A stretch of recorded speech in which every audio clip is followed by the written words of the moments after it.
পরম করুণাময় আল্লাহ, তিনি কোরআন শিক্ষা দিয়েছেন, তিনি মানুষ সৃষ্টি করেছেন, তাকে কথা বলার শক্তি শিখিয়েছেন।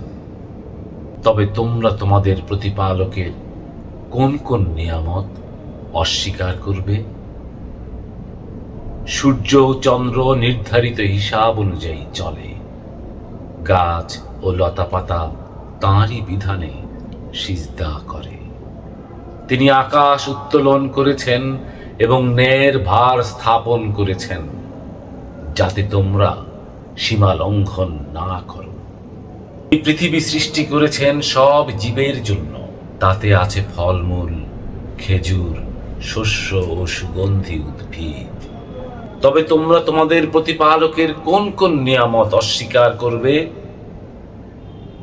তিনি মানুষকে মাটি থেকে সৃষ্টি করেছেন, আর জিনকে সৃষ্টি করেছেন আগুনের শিখা থেকে।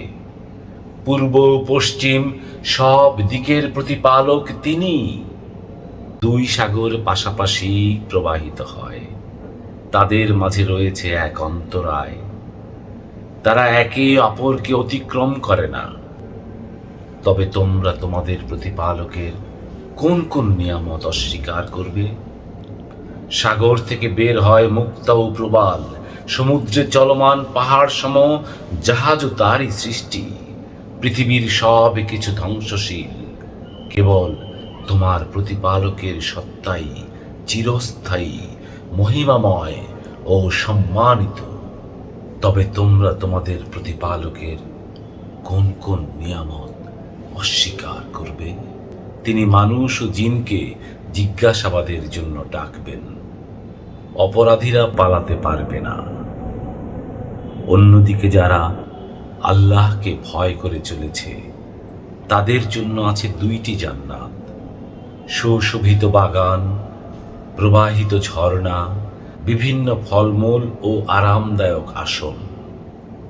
তবে তোমরা তোমাদের প্রতিপালকের কোন কোন নিয়ামত অস্বীকার করবে? এছাড়াও আছে আরো দুইটি জান্নাত, সবুজে ঘেরা, প্রশান্ত।